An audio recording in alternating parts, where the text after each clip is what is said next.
as you know, we've been talking a lot. We've been talking about all the Republican efforts and everything with book banning and basically all the censorship and everything they've been doing to prevent information and access to literally anything that's the truth, from schools, from libraries, under pretenses. And I wanted to give you the opportunity to hear from that directly from Frederick Joseph, my guy. He is a New York Times bestseller. He has several books, my favorite of which that is out now, Patriarchy Blues. I sing its praises to everybody and their mama because I personally love it. He is brilliant. Absolutely brilliant. I'm going to let him properly introduce you to himself, to all the work that he does as an advocate, as a writer, as a speaker, as all of the things, and also let him directly tell you what it is to be somebody who is getting their books banned, which I have told him is iconic, and nobody would be able to tell me nothing personally if my books were being banned. So, Fred. Hey, I appreciate it. I don't know about brilliant. I'm just a guy who just talks shit and looks at things, you know what I mean, and talk shit about the things I see. But you know, realistically, as much as I think having your book banned is a badge of honor to a certain extent, right? Because it says that you're saying the right things, right? You're combating white supremacy, combating patriarchal structures, homophobia, transphobia, et cetera, et cetera. You know, the reality of it is, you know, especially as a Black author specifically, only 6% of published authors are Black in the first place, right? So like when your books are being banned, it's not like everyone whose books are banned suddenly becomes like an international best-selling author, right? You're not suddenly becoming transphobe J.K. Rowling, you know, level of like success or whatever. So ultimately, it's a huge punishment, and it does like actually set us up for the complete erasure of like Black stories and Black perspectives really being out there, and not just Black, just marginalized people in general, but for the most part, they are Black. You know, I think, like you said, and I think you actually brought this to my attention when I responded to you, and I was like, Fred, this is iconic. And you were like, yeah, it would be better if it weren't affecting my book sales, if it were doing something to improve book sales. And I think I realized that I think what happens is, especially on Twitter and in certain spaces, you see these viral tweets of the books that are getting banned, and people have this reception or this response like, oh, well, that's going to make the sales on that spike. And so I think people are like dismissive or diminish, myself included, I think can underappreciate like the significance of what that's doing, right? Is it's not always the viral tweet you're seeing does not mean that everybody just went out across the country and purchased these books to combat the suppression of these books. So I guess for as someone who's impacted by that, Fred, what do you think we could better be doing around this to push back?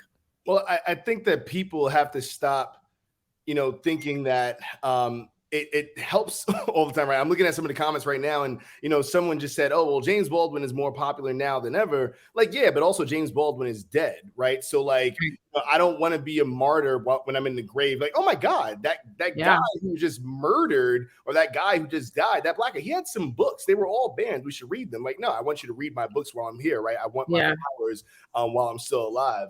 And everybody's, I think that everybody kind of feels the same way. Even more important than that, though, is the fact that there are over, I think it was something like 900 books on the banned list in Texas alone, right?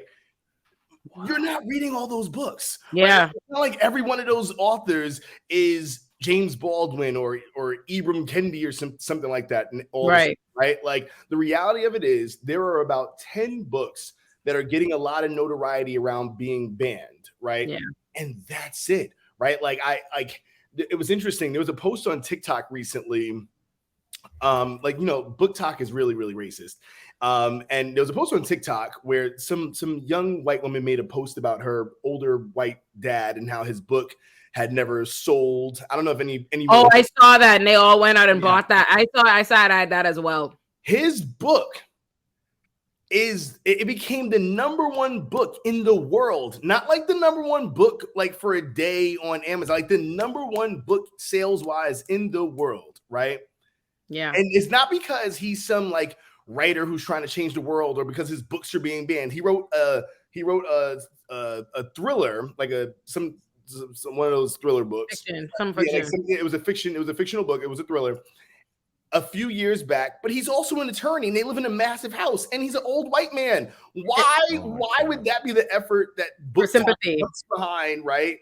because as opposed to saying like, hey, there's a book by a black trans woman that's being banned everywhere. Why don't we make sure that is, this massive selling book? That it just, so again, I just think people need to rethink the effort and what actually happens with book bans and book support. I think that really, speaks to privilege and who people think are supposed to be heard, right? Because for you to, like you said, there are about 6% of authors of all published books are Black. So you already, how often are people even reading Black books? Like I posted on a video of Toni Morrison the other day, and my followers were like, oh, who's this great thinker I've never heard of? I'm like, because they're not even getting access to or privy to our greats, because we're not put on the curriculum as the classics. And this one, you might get a couple of Maya Angelou book that breaks through, but yet, they see some white girl tell you, oh, my daddy's book didn't sell. And it's like, oh my God, they didn't read your daddy's story. that's so important that your daddy be heard. Let's rectify this at once. That's exactly it, right? Like, and I'm even saying this, as a cis het Black dude who's, I'm not like the most oppressed person in society. Like, I can only imagine what is happening to, like, again, the trans Black woman who can't even get like just Black cis people to read her book, right? And so when we see these bans happening, you legitimately are going to have a generation that already wasn't invested in Black and brown stories, now not even being able to access them when they do want to invest in them. It's bananas. Someone asked in the audience, they said, what is the name of your books that are being banned? And I think that is a beautiful opportunity for you to tell people about your books. Yeah, I appreciate that. So the first book, The Black Friend on Being a Better White Person, that is a young adult book. So it's primarily being banned in schools. It's been banned in every school in Mississippi. It's been banned in most schools in Texas, and now most schools in Florida. And then my second book that came out, Patriarchy Blues, the one that I deeply appreciate how much support has been given to that book. That's actually being banned in prisons around the country right now. And that's what? Yeah. So that's a new thing that people aren't talking about enough. So books that are aiming to strategically and thoughtfully help make people in prison, and it's primarily like men in prison, better, right? By like deconstructing and considering why they are violent, why they might be toxically masculine, why they might be womanizers, so on and so forth. They're banning those books because, I mean, we all get it. Like I've seen what y'all talk about, right? Like at the end of the day, these institutions benefit from keeping these people toxic so that they either stay in the system or come back to the system, because at the end of the day, the system keeps their pockets lined. So they're banning the books like mine that aim to make these people never end up in this system again. Absolutely.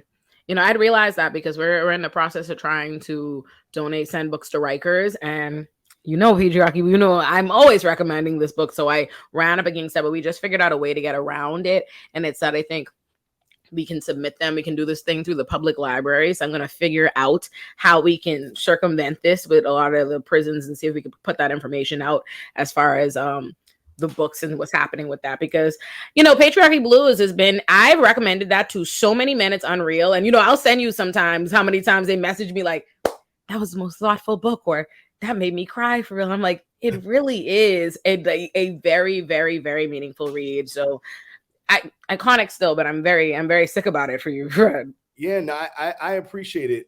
So sorry, I'm looking at the comments as people are talking. Somebody asked if by the system I mean capitalism. I mean, like, yes, capitalism, but the system is also whiteness, right? This, like, all these systems that fall under capitalism. So it's not just I talk about this in Patriarchy Blues, actually, right? It's like capitalism, white supremacy, patriarchy, right? So like I think oftentimes, especially in leftist spaces, people like do this thing where everyone wants to be a pseudo Karl Marx and solely talk about capitalism as this like grand lofty ideal. And I'm like, yeah, but you can't talk about capitalism and use it as like this conceptual word without very specifically talking about white supremacist capitalism, patriarchal capitalism, right? So on and so forth. Yes, absolutely. Oh, you have another book Fred, you got so many books. We stopped you before you got your most recent books. You're still going. You got to keep going. Yeah. I actually the reason I look like crap, I just jumped on here. I'm on a writing deadline. I'm in the process of finishing up a novel right now and stuff like that. So, yeah. Let me make sure I get these comments, because I see people are very excited in the comments to have you, and they are moving. So let me make sure I get the questions. I think, what have you found to be, I think I really want to know this. What has been the most like surprising thing? Like when the first time you realized one of your books was being banned, or when that happened, what was that reaction for you?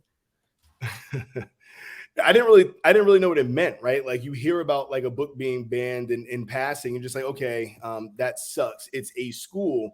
But then I think I really started taking note when they started getting angry, right? I started getting death threats over my books. And I remember one specific thing that happened. A young white girl took my book out. It's actually in upstate New York.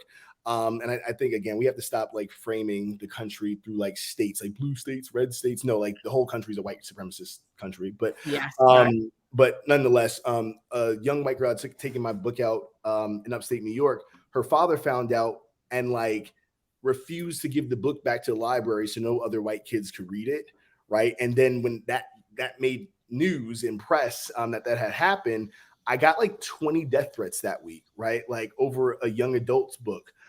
So that's when I really realized, oh, this is some shit. Mm-hmm.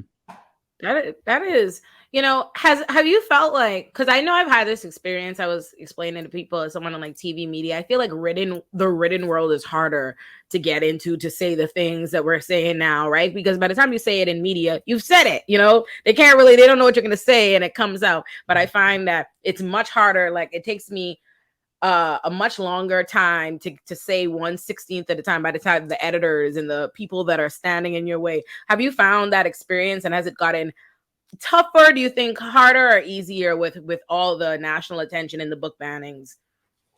I mean, I'll keep it all the way real. Keep it very much how you be keeping it on these things, right? Like because of like the book bans, and I think just the national conversation or lack thereof around certain things, I like low-key regret coming out with the books that I've come out with and like writing them in certain ways, right? So you take a book like Patriarchy Blues, it's not what, like at the end of the day, most of my followers, right? Like the fucking hundreds of thousands of people that follow me, of that, hundreds of thousands of them are white women, and white women are not like, and a lot of the readership that like these publishers try to attract are white women, quite frankly, right? Yeah. And so Patriarchy Blues, as an example, has not sold well because of how I wrote the book and how honest I was in the book, because the book is not solely, I think somebody in the comments had asked how important it is, how important is it to kind of identify your white privilege. And I talk about that in the book, right? Like, you can't talk about patriarchy without talking about whiteness. You can't talk about patriarchy without talking about it being upheld by like toxic white feminism and the history of toxic white feminism, and how feminism as a contemporary movement came out of racism from Black people getting rights, and so on and so forth. So all that to say, it deeply affects the writing, because you feel like you have to write different to pay your bills. Yeah. Toni Morrison talked about that a lot, right? Because she was like, she never liked authors or Black writers who she felt like they were talking past her. They were talking to white audiences, and she wanted to write where she was having these conversations directly with her Black readers. And that's exactly how Patriarchy Blues is. Patriarchy Blues feels like you are sitting there, I am reading your journal, and we are having like a really deep, intimate conversation. And I guess, it's hard because, like you said, you don't want to be, we know these greats and we appreciate them in our community. Like we know Zora Neale Hurston. We know that's one of the most prolific writers of our time. And Zora Neale Hurston was penniless most of her entire life. And so you don't want that to be you, because it shouldn't have to be, modern day, struggling, and poverty should not be a reflection of how well our product is. But do you think, I ask you this, if you could go back in time before, as you were writing, as you sat down to write Patriarchy Blues, would you write it differently? Would you write it writing past and to the white audience, the white women? I mean, nah, like that's not saying, right? I knew it. Like, I was going to ask if there could be like an entry level one for fragility levels, where it's like this is the primer. The funny thing about that, like the entry level for fragility, is like, no matter what a black person says, like white people are fragile about it, right? So it doesn't ultimately matter. I could have literally been like, true. I could like, even like, just as an example, like my most recent book is a picture book for Black Panther 2. And when I was in Florida promoting the book, someone came into where I was, opened it up, closed it, and they were like, I just wanted to make sure it wasn't CRT. It's a fucking picture book for Black Panther 2, for the most capitalist company, the most like it's Disney. What do you think Disney wants to let me put? What do you think I'm gonna be in there talking about? Like every you think I wrote a Black Panther book in which a kid opens it and it says every white person is a heathen? What do you think? I'm curious, Fred, long-term wise, where do you think this is going to lead? Because book bans are not a new phenomenon, obviously, in the United States. Do you think that this is just like another wave of many, or do you think that this is one portion of a bigger move towards fascism? Because, this comes in tandem with, other types of bans, the Don't Say Gay law in Florida. There's a bunch of proposals. I don't know how many will pass in Florida in particular, like banning the Democratic Party, for example. Like long term, where do you think this is going to lead? Is it eventually going to get better, or are we kind of just headed towards the cliff, like in your opinion? I mean, I think that you hit the nail on the head with the word fascism, right? Anyone who understands history knows that it always starts with banning of ideologies. It always starts with banning of perspective, right? Like I have said, and people think that I'm exaggerating this. I'm like, Ron DeSantis, as an example, right? As one of the premier faces of the Republican Party, and quite frankly, the premier face of politics in this nation, because the Biden administration really doesn't have any moral fortitude to do anything that's necessary right now, or say the things that are necessary about any things that are happening. So Ron DeSantis basically is the president at this moment. And from my perspective, this is just the beginning, right? Because like you mentioned, the bills against identities in Florida. You mentioned certain other bills. I mean, just on a baseline, it is about to become, or it might have been passed already, a felony to teach certain things in schools in Florida, right? And this is a testing ground. This is not like, oh my God, well, let's just, that stupid meme where it's like cutting Florida off of the United States. Mm-hmm. I'm like, no. Florida is the United States. Florida is going to become the United States. You have someone who shares many of the same ideologies as the governor of Florida as mayor of what is supposed to be one of the two most liberal cities in this country, in New York City, right? We have a police state in New York City. We have book bans, ideology and identity bans in Florida. You got book bans and the same nonsense in Texas. We are plunging quickly into becoming a neo-fascist state. Yeah. Well, so that's what scares me, because like there's been a lot of media coverage about the book bans, but I feel like normie people, for lack of a better word, they don't understand the severity of this. They don't understand that having to get books approved to be in school libraries, that is serious. Like this is pre-Nazi Germany shit that people just kind of don't think about. They just see another article or a headline and they say, oh, well, that's DeSantis, I hate him. And then they go on with their day. They don't understand that like what we're seeing is the DeSantification of the GOP, where other states are replicating that. We see other countries and far-right parties in control emulating Donald Trump, Ron DeSantis. And so like we're seeing like the emergence of an international fascist movement. And we're all kind of just like sitting on our hands saying, man, that sure is disappointing. I hate Ron DeSantis. Vote him out next time. I don't think people are taking this seriously. No, yeah. they're sorry. You were gonna say something? No. I was gonna say no. They're not taking it seriously. And I mentioned the Biden administration, and I do blame a great deal of this on them. And I know a lot of like liberals wouldn't want to hear that, but the reality of it is that any presidential administration kind of sets the tone of its base, right? Yeah. And the tone of its base, and the most active people for the most part are like Black and brown people, obviously coming out to vote, but the people who have privilege, money, access, resources are these like suburban white moms, right? Like these white families. And they haven't kind of like been given marching orders from the administration to say like, hey, these are the things happening right now, and these are the things we need to be combating, right? The reason why you're having what you're having on a hyper local level is like Moms for Liberty, as an example, right? Moms for Liberty saw like, hey, there is a gap that we can fill on school boards, local elections like city council, so on and so forth, and things of that nature. So we're going to fill that gap strategically over the next few years, and they have done so very successfully. And there's not countermeasures that are being like kind of passed down, trickled down from the top, right? And you know, again, I know this for some people probably sounds like a lot, but you're right. We right now are in this moment that is like what they were in right before Nazi Germany. Like, it's not an exaggeration, and I don't think that people get that. They have like voting patrols, like militias in Florida going around and like arresting people who supposedly weren't supposed to vote, who thought that they could legally vote, right? Like, I don't think people get it. I think that's the double-edged sword with or being a marginalized group, right? Is like, if they're already the mainstream, the status quo that we exist in is the fact that they already barely see Black authors, they already barely see trans authors, they already barely see these things. They're kept out of the mainstream, so they can't even feel for real. They don't feel the squeeze of those things being completely removed from the space because they were never really interacting with it, so they can't feel the weight of that loss. You know what I mean?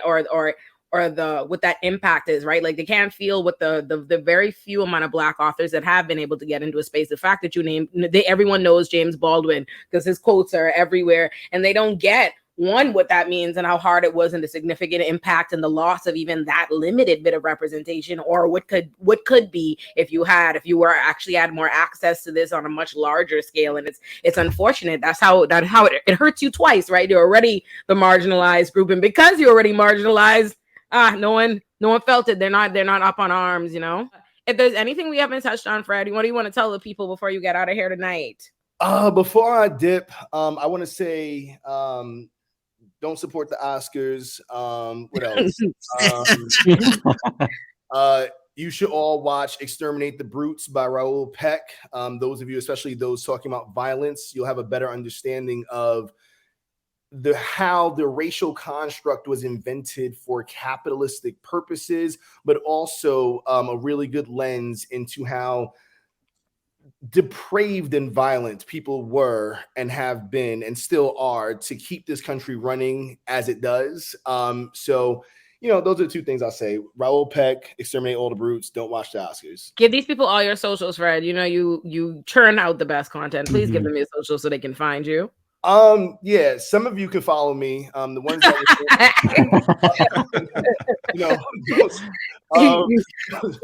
I'm at Fred T. Joseph.